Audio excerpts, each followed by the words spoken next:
Силэр бүгдээрээ бокон Антонио Ржанын жогоотган эд уламжлогдөө номжив прэм.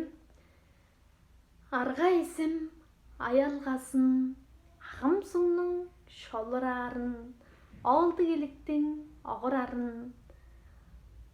од сгиннэн самрараарн жуулгаан хаттан дингбрэшин шуургаан хаттан улууранда дагнап билип жороромга давалавла дурадран гайндаг дадал мингэдүмэй гайндаасанда хүндлээрмэн ынжалсада түрээндалам ыдыхшылды қызыл тыным ие харлыг жажымдан иемминге айтып берген игилары сағандарар едылым түрен тылым мөнгө киши турар эбес мөнгө дүшө көрө бермин айдың дүне кырым орта айлан кушкаш ырлай бер дыңнап билип турарымга табалабла турадырың едылым күндлээрмен едылым накмен бошлуктун жогаалтысы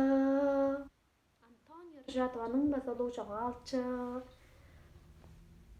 тускай кишилердин бирээси жараан он едылым шүлүүнүн жоргаараланып жүрөөнбе жери болгон жибе болорда ол талдын кайгамчыктык онцгай жүүлдерин жер байдсанга орон таңдысанга кээрип сылдысты дүне көбөй сылдыстарны көрүп суунун эргенге ол суунун алганын аялгасын дыңнап барарда куштарнын аатын бүрнүн улуурун кек үгүүлеринин ырлаарын дыңнап билип жорордо ол кишинин жүрөөнге ындык улуу өөрүшкү катка кирип турар.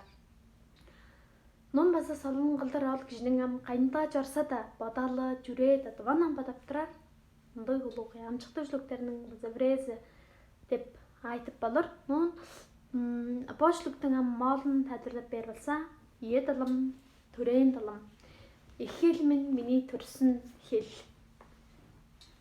Энэ шүлгийн гол онцлог нь болохоор туваа хэл маш тийм онцлог, яруу тансаг, байгальтайгаа холбогдсон, хүн холбоогоор холбогдсон. Тэр шүлгийг зохиож, шүлгийг ярьж байхдаа зохиолч маань тэр хэлний баялаг, өвөрмөц онцлогийг яаж гаргах, хэрхэн гаргах, ямар хүүрлэл, ямар зохиолоор чиглүүлж өгөх вэ гэдгийг маш тийм сайн талаас нь гаргаж өгсөн. Усны долгиох нь долгио ой мод тустай газруудад түүний чимээ хэрхэн гарч байгаа, байгальтайгаа хэрхэн зохицож байгааг нь харуулсан тийм шүлэг. Энэ шүлгийг бүгдээрээ цээжлээрээ амжилт хүсье.